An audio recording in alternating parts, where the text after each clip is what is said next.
Georgia Senator Jon Ossoff is banking on viral moments to help win re-election in November and perhaps beyond. But Politico reports there's a carefully scripted strategy behind the punches, deliberately packed with short, clippable lines designed to travel online, like this jab about President Trump's White House aide, Natalie Harp. See, he doesn't want to do the job.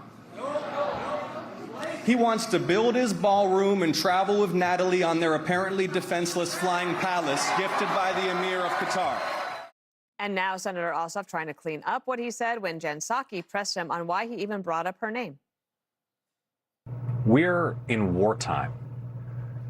The commander-in-chief has mired us in this geopolitical disaster. He retreats into this bubble of West Wing aides who are his security blanket to make him feel good about himself, to reassure him that he's doing a great job, to help him while he designs his new ballroom. Jesse, it wasn't a quip that just came rolling off the tongue. It was written into the speech, so it was planned. Yeah, I mean, Natalie had bone cancer, and Trump saved her life with right to try. So she's loyal. She's like, you know, my Johnny. You know, Johnny, very loyal. Some would say I saved his life. Metaphorically speaking. I knew you were going to go But there. I mean, to suggest that Trump surrounds himself with attractive women, yeah, I think he's done that his whole life. I don't think he's very upset about the comment. Am I fazed by this comment? No. Has Trump said so much worse, so much more sleazy things against other people? Yes. Have I defended those things? Absolutely. So I'm not going to pretend I'm all hot and bothered about it. And the president doesn't even care. He's like, what? Who? Oh, Pee Wee Herman? Next. Story was over. What's funny is to watch the press try to make Ossoff a thing. You read it. This guy's like got viral moments. This is the first time we have covered Ossoff on the show in 6 years. I'm not even doing this tonight at 8. This guy read a little crack that his staff put in the prompter. So what? I will tell you, though, to be fair, you know how fair I am, Ossoff apparently is great with voters. Yep. When someone emails, when someone calls, he gets right back to them. And that goes a long way because word gets out. You know, you do something like that to a guy in a county way off out in the middle of nowhere in Georgia, and he's going to tell everybody in town. And it's going to be the best day of his life. And so word travels fast. Now, I just heard that from Jessica Tarlov. I don't even know if that's true. It's probably not. But I have heard that. Yeah, we've heard that. So that's good. Yeah, no, I've heard it from other people. Who has a crush on him. And apparently, Harold, he might have ideas for 2028. And so, but he represents a purple state. But in the Democratic primary, I guess he's trying to figure out if he could be the best attack dog against Trump, which is what the primary voters are looking for. But it might not be what the general election voters want. Yeah, I thought Jen Psaki's interview and getting at what I was troubled by with the comment, but the exchange itself between, I don't know Jon Ossoff, but the exchange itself between the senator and the president, the senator's winning because we're talking about him. And the fact that if he's not a household name in Democratic circles, he's becoming one. And your point, Dana, he's still going to have to come up with answers, but you got to get yourself in the game to even have a chance for your answers to be heard. There's so many things that are happening in the country. And I think I'm like a dinosaur because I actually think you should talk about the things you want to do and the things that are happening to people.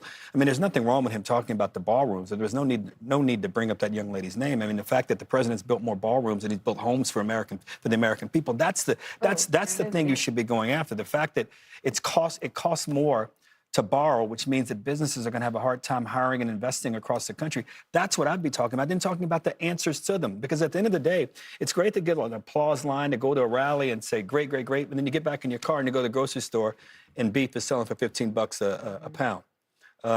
That's a problem. It's great to do all that. You get back in your car and lumber costs have gone up. I believe because of tariffs, and that's what those in the lumber industry believe. That's what we should be talking about. But again, you got to get the claps and you got to get the clicks and all that kind of stuff. But we need answers. The country needs that more than we need clicks. And Emily, I mean, who can blame a member of the party of Bill Clinton for seeing a female staffer and only thinking of one thing? I mean, they all laughed. They all get the joke. Like, if they had dealt with that back in 1997, they might not continue to have this problem. Yeah, I think the majority of people in that group had no idea who he was talking about. That was something to be clippable.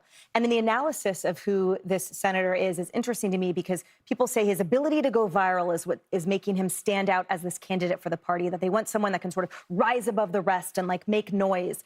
And then they say that that translates directly to clearly his ability to govern. And I don't see that. There's actually no correlation to that. I think he should have left her alone. I think that was distasteful. It was beneath him. There's nothing graceful about it.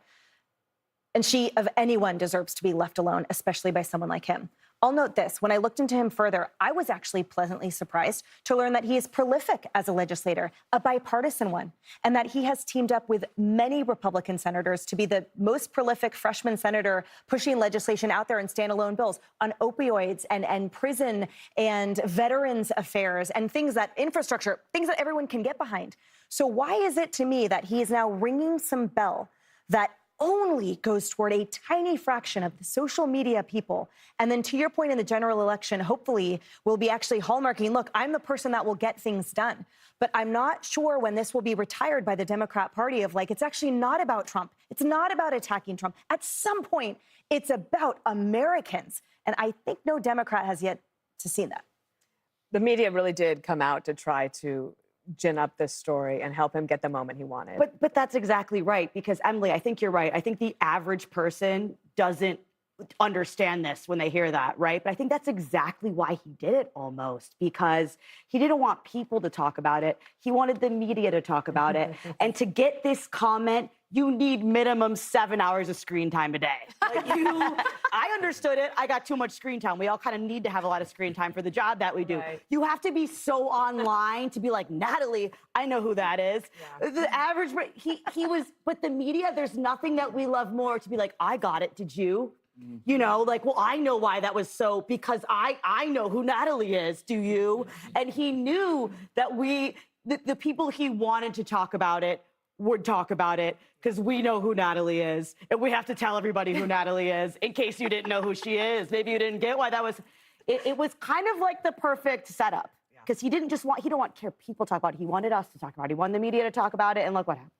I just want to mention that Maggie Haberman, who recently wrote the book Regime Change, right? She said, I'm not going to get into what Ossoff insinuated about her that goes beyond our reporting. So the woman who just wrote the most prolific book about him says, not so.